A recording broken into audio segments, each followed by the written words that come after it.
A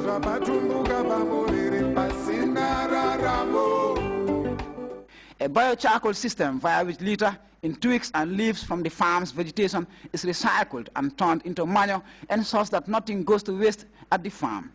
Now one may ask, does anything go to waste here? No is really the answer.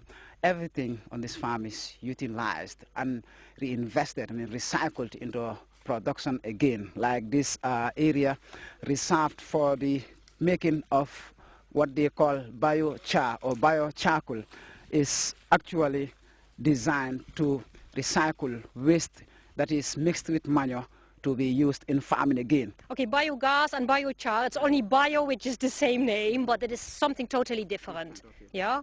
The biochar we are using here, as was rightly said by Mr. Barrow, all our crop residues, which can be small sticks, leaves, our prunings, our cuttings, and it's a process like traditionally in the bush people use their cambos, cut their trees, make charcoal for the use of cooking, while we actually here our prunings are using to bring it back, especially to bring it back to enhance the fertility of the soil. Yeah? So everything is recycled. Everything is recycled. I could have burned this leaves into ashes. Like it is usually done all over the place. It's done all over because right now the farmers are cleaning their fields. Here you are saying that these burnt twigs and leaves can be actually recycled into the farming process again. Yeah. The process of making the char is actually, it doesn't need oxygen to burn. If you are lighting your firewood or you just want to burn it into ashes, it's the oxygen who makes it into ashes. After this burning, where does this process go? We are closing it off, so the process is not in need of oxygen again. It are the gases which are coming out. It's a gasifier process who are making this one into char. Yeah, you can see the result down there. Now the biogas, we have been talking our last session about the effluent coming from the biogas. It is an organic fertilizer. If we add this effluent from the biogas again on top of this biochar, it's double. 1 and 1 is 2. So this is really enriching the soil. Give me a different soil which is not treated with nitrogen or some of these constituents we're talking about, and soil that is treated with it. What difference does it make in production? You know, the techniques which we are trying to promote here at my farm is for sustainability purposes. Sometimes when you use a chemical fertilizer, directly you will have a better yields, but over the years you see a deterioration of your soil. What we are trying to do with sometimes these tedious processes is for the sustainability of our soil. We like to have a permanent system, a so-called permaculture system, where we are recycling every back to our system and where we can produce over the years. Yeah? Thank you so much. Now, another wonder about this farm is a biogas extractor. It could be the 5th of its kind in the country, a major innovation which has been tried here. This here is a barrel, it's a 200-liter barrel. This whole dug and cemented in is around 40 centimeters deeper than the barrel. Yeah? Then you see an inlet and a so-called outlet. The inlet is a little bit higher, the outlet is a little bit lower. There's a pipe going to under this barrel. Yeah, this under 40 centimeters where this barrel cannot reach. That is where the so-called slurry is coming in. And that slurry exists from our pig dungs and our rotten mangoes. Now, how do you put this slurry in here? It just goes in a small pipe. Okay, the extract, is that the extractor? No, it's not the extractor, it's just a pipe. It's very small to ensure that people don't throw whole pieces of mango in. We first have to process it into a slurry. So we just press it through with a stick. Then it's coming in the collection area. It's going to form gas. Now tell me, how long does it take to form gas? 2 weeks. That is only the starting. You know, I said it's just new. Yes? Amazing. Slurry put here in 2 weeks and you'll start having biogas, pure biogas that can be used for cooking and other uses. Yep. Amazing. Well, you can see in a week's time this barrel is coming up. When it comes up, I know there is gas inside. Okay. Yeah? So the gas collection underneath pushes the barrel up. Yeah.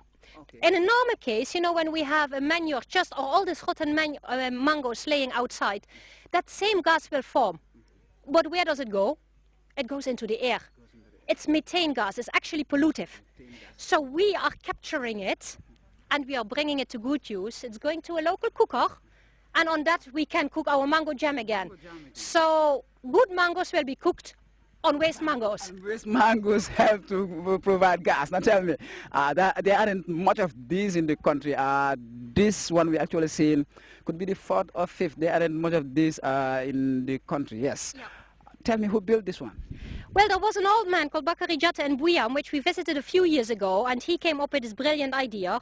By the way, he also learned us a lot about the biochar. Yeah, so it's a man with good organic and sustainable ideas. Yeah, and from there we copied it. Yeah. Is it working?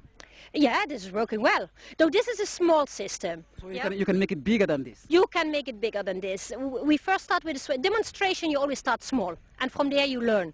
This one will be able to cook us breakfast for our whole farm staff. Yeah.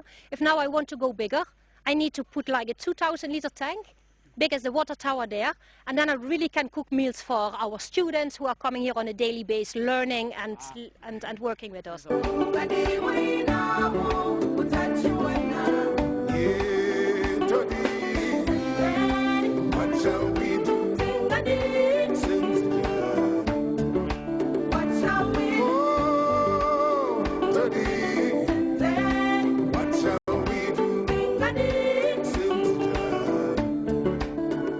Initiated by a Norwegian lady called Marit Olderheim, my farm mainly looks to empower youths and communities to help themselves. Be sterilized. Okay. And there again, we can do that by putting them into a big pot of water, put the firewood under, and we boil the jars. Like it's usually done. It's usually done, but because firewood is our trees. Trees is our future. We are cutting the trees. We don't want it. You are saying no to deforestation, and as such, you have to use the solar oven. The sun is for free. The sun is there.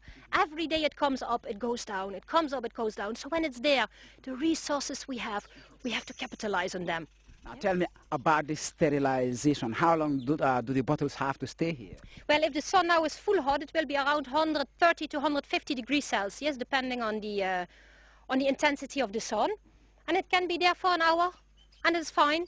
But we just had it in the morning. Before the jam is ready, it will be after midday, so then they are good and hot and sterilized and clean, free from germs. Since it is a dry season, we try to promote as much as possible alternative cooking technologies. That can be the solar in the dry season. Now when it comes to the rainy season, we know we have a challenge. Yeah, because it might be very cloudy. And what do you do during the rainy season? Well, that's why we are just setting up a new biogas system. Biogas, and we also do have a Mayan turbine stove where we're using groundnut shells. Yeah, but also in the rainy season they become moist and it's difficult to lit it. So you're trying to avoid the conventional means of energy by all possible means? Absolutely. Though nevertheless, we are here in a mango orchard and that has to be trimmed. So we are not wasting the forest if we are trimming. So those trimmings we use to cook with fire.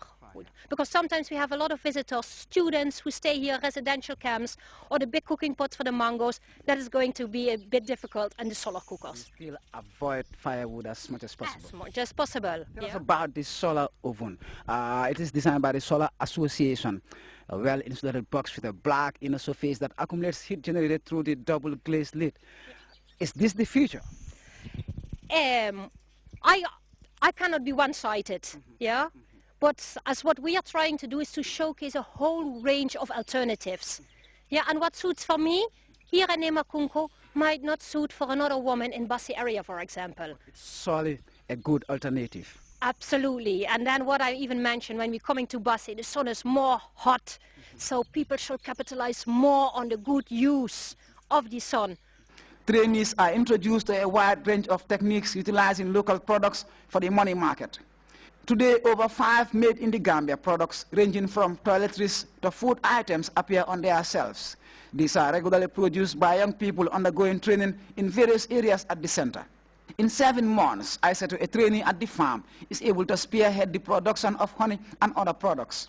She told the expedition that being here has greatly inspired her to consider a career in the agro-food trade after her course.